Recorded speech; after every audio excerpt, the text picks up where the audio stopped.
Ngayon, ituturo ko naman sa inyo kung paano kayo makakuha ng inyong police clearance online. Dito sa Google search ng cellphone ninyo, click nyo lang yan. Dito sa my search, i-click nyo lang yan. Dito, i-search nyo lang yung police clearance online. Then, lalabas na agad itong police clearance website. So, click natin yan. May account na kayo dito, so magla-login kayo dito. Pero kung halimbawa wala pa kayong account dito, so kailangan ninyong mag-register dito. Click nyo lang tong register. Click nyo lang itong begin. Dito, confirm lang natin na tayo ay human. Choose all the bags. Click natin tong mga bag. Click natin yan. Ayan. Then, confirm. That is correct. So, na-verify na ng PNP website na tayo ay human. So, dito sa terms and conditions, click lang natin tong may mga box. Scroll natin pababa. Click natin yung next. Ganon din dito. Click natin tong may box. Pag may check na, scroll nyo pababa. Click next. Same lang din dito. Click natin yung may mga box. Pag may check na, click next. Ganon din sa mga may box, click nyo yan. Pag may check na, ayan, okay na yan. Click nyo na itong I agree sa baba. Dito lagay lang natin yung email address. So, kailangan valid and active yung email address na ilalagay nyo dito. Next is your password must contain lowercase, uppercase, number, at saka special characters. Then, at least 12 characters. Kailangan masunod natin yung password dito na hinihingi. Kailangan masundan natin itong may lowercase, uppercase, number, at saka special character, at saka at least 12 characters. So, kung ano yung nakalagay dito, dapat match yan dito. So, dito naman, dito nyo malalaman kung anong status ng ginawa nyong password, kung pasado ba or hindi. So, lagay natin yung ating pangalan, middle name, apelyido, qualifier. Kung meron kayo niyan, lagyan ninyo.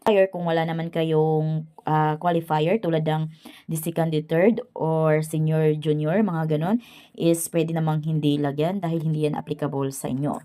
Next is your gender. Ito, pag clinic nyo yan, mamimili kayo kung ano yung gender ninyo, kung kayo ay female ba or male. Next is your birth date. Click natin to. And dito, lagay nyo lang yung birth date ninyo. Halimbawa, yung year ninyo, click natin yung year. Halimbawa, kayo ay pinanganak ng 1997. Click nyo yung 1997. Then, halimbawa, sa month, January. So, click nyo yan kung baguhin nyo pa yung month. Then, kung halimbawa, January 17, click nyo yung 17. Ngayon, after nyo mailagay yung mga information na hinihingi dito, double check nyo kung tama ba. Then, pag tama naman, click nyo na itong register. Ayan, dahil nakapagpa-register na tayo, mag-login na tayo dito. Lagay na natin yung email na ginawa natin at saka password. Then, click sign in. So, itong account na ito guys, ito yung pang-login natin every time na kukuha tayo ng police clearance.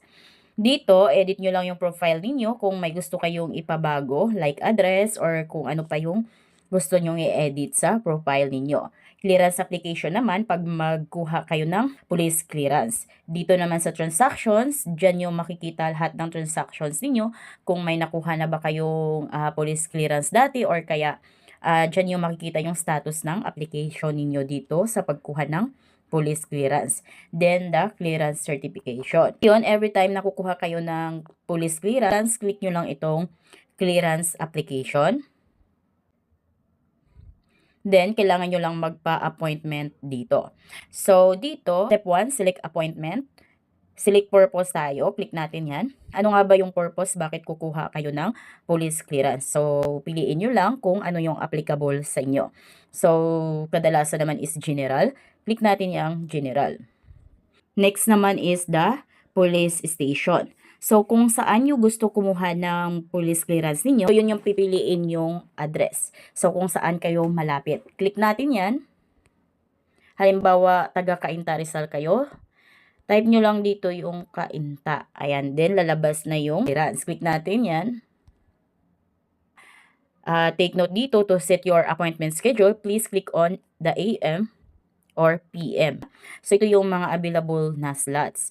So, kung halimbawa, dito sa January 17, may nakalagay na AM or PM. So, mamimili kayo dito kung aga ba or hapon na. So, click natin yung January 17 PM. Yan, pag color green na, ibig sabihin yan na yung slots na napili natin. Ngayon, click na natin yung next. Dito, nasa step 2 na tayo, select payment option.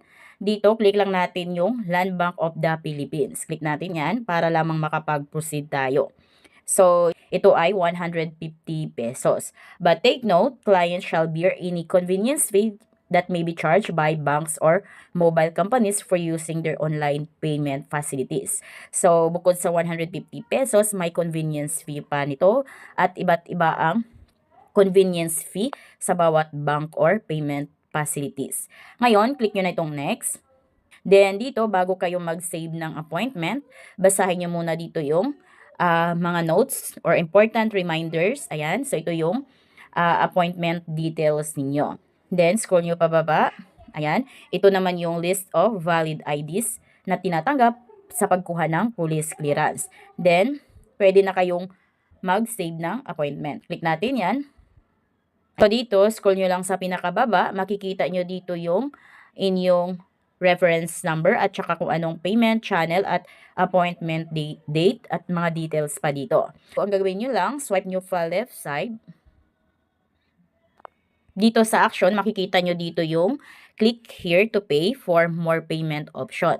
So, kung wala kayong land bank, so pwede namang ibang payment channel yung gagamitin nyo pambayad ng inyong police clearance. Click natin yan. Ayan.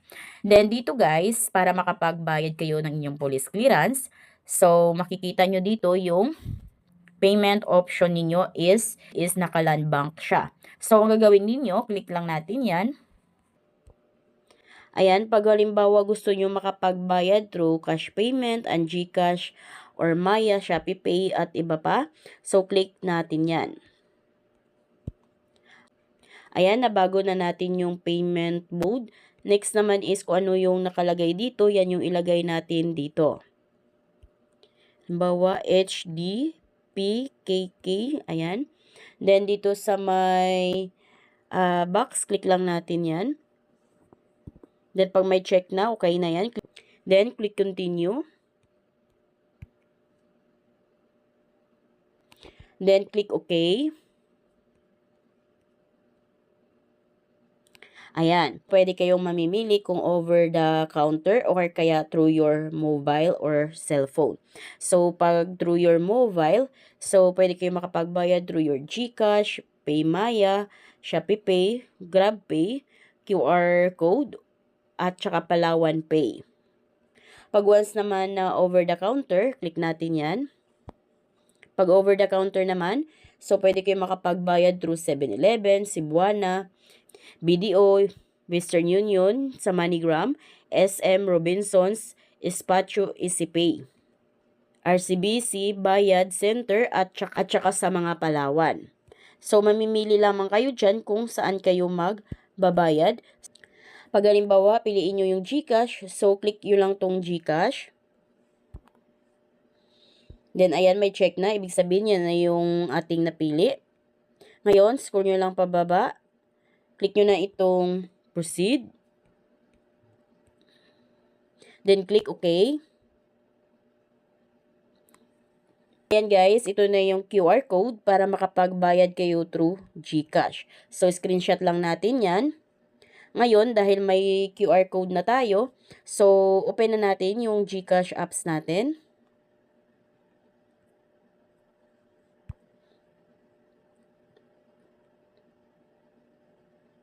Ayan, nakapag-login na tayo sa ating GCash app. So, dito makikita nyo na agad yung QR code scanner. Itong nasa gitna. Click lang nyo yan. Then, dito, click lang natin tong upload QR. Then, ito na yung QR code na in-screenshot natin kanina. Click nyo lang yan. Ayan, then makikita nyo dito agad yung amount due nyo is 180 pesos.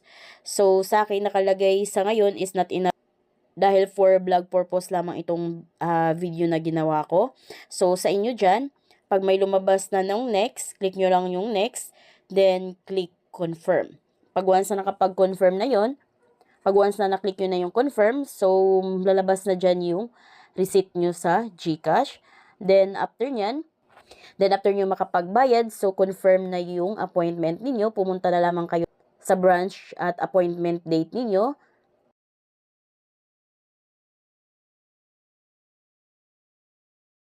So, ganun lang guys kung paano kayo makakuha ng inyong police clearance. So, kung kayo ay bago sa aking vlog, please consider to subscribe para updated kayo lagi sa mga informative na mga videos ko. Thank you for watching!